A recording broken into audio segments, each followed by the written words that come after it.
Actually, may kasalanan ako ulit, na late ako. Well, to be fair, I just arrived this morning, which makes it very hectic for me. May jet lag pa ako. I overslept a bit, but nakasunod naman ako.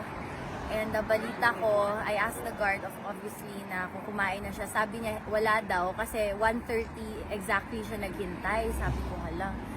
So, kaya medyo madami siyang nakain during the visit. Yung pancake na gusto niya. Veronica Kitty Duterte, welcome back to the Netherlands. How are you today? It's nice to see you. I'm okay. It's nice to see you too, Kit.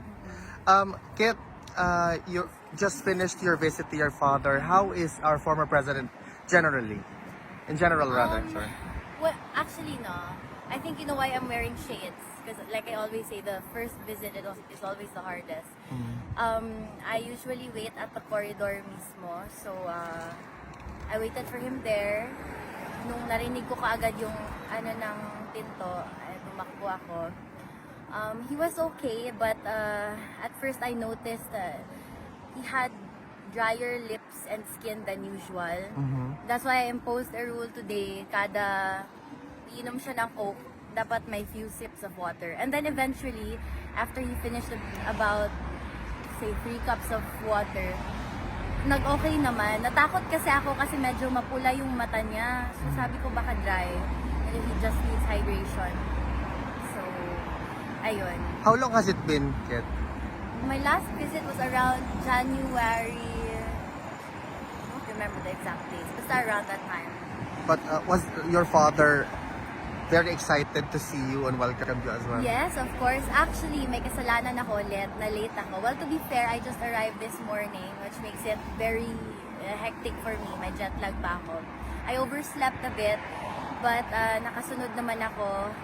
And balita ko, I asked the guard, obviously, na kung kumain na siya. Sabi niya, wala daw, kasi 1:30 exactly siya naghintay. Sabi ko, hala.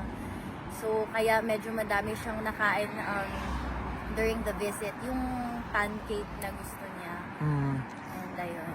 Kit, let's go to Davao. It's going to celebrate the Araw ng Davao, 89th, I believe. You're not going to be there during the celebration. I will be there, pero secret lang yung date. Okay. I will be there because I have a few friends organizing some events and I just want to show my support. Syempre, Okay. I'm proud of where I come from. Do you have a message to the Davaoenos in relation to the celebration?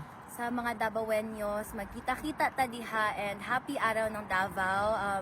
Maupod ng greeting ni Tatay Digong. Happy araw ng Davao. Nakitaan niya ang murag pa-light show nila sa City Hall. He was very happy about it. And sabi niya, was very proud to be a Davaoeno. And he would not want any other lineage except being a Filipino daw. Kit, just a little bit political. Were you able to follow the confirmation of charges hearing? Actually, no. I'll be honest, hindi namin kaya manood.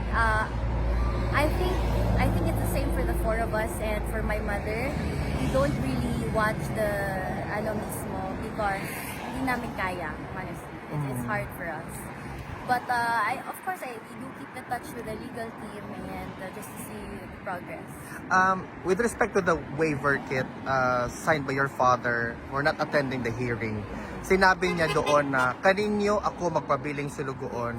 What do you have to say to that point of view of your father, even though he's already been incarcerated for almost a year now, but he remains faithful? Always the same. Always the same. Ana gyud siya. He rarely ever calls himself politician. Di magaling na magpatawag ng presidente sa una during his time.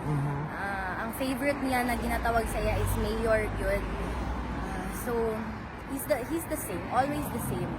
He calls himself public servant instead of politician or whatever he is. No problem. Kit, just to conclude this interview, just a quick interview. Do you have a message to those individuals who still continue attacking your family up until now? May it be through different means or platform? I do not because first of all, I don't give attention, time, and effort to the ones who aren't worth it. I've always been like this ever since I grew up in the public eye. I've been exposed ever since, even as a teenager, if you notice. I only speak up when it comes to defending my mother, my father, my family. But at this point, you know, it's there. VP Sara just announced that she's running for president this 2028. And in fact, ayun, napag-usapan namin ni PRRD. May sinabi siya, sabi niya, although he is beaming with pride hearing that, he also feels for her talaga. Because he said na parang no amount of adulation and honor could ever compensate for, you know, the misery and agony daw of being president. Sabi niya, look at me now. Sabi niya, ito yung trono ko, like pertaining to the chair beside him na yung ano. But just a quick follow-up on that. What's your reaction to your sister, Vice President Sara Duterte, when she announced to run for presidency? All of us are very proud. We talked about that. But also, there's this fear inkling for her, of course. She has children who are bata pa. And, you know, that makes all of us a target. But, well, alam namin kaya niya. Siya pa ba? Diba? Alam niyo yung ugali ni VP Sara. Mas matapang pa sa tatay namin. Tsaka, fighter talaga. Our papa raised us to be that way, all of us.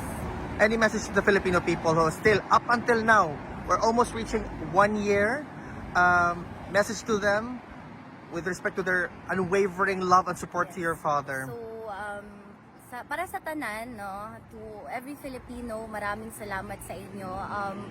I don't think I can show how much I appreciate the support because obviously I cannot be everywhere simultaneously. But when I run into Filipinos, when I see them, magpasalamat yun ko. Kaya in fact, during our first time here sa Hague, last year around March, ang nagpakaon sa amo, ang nagtabang sa among transportation, puro gyud OFW.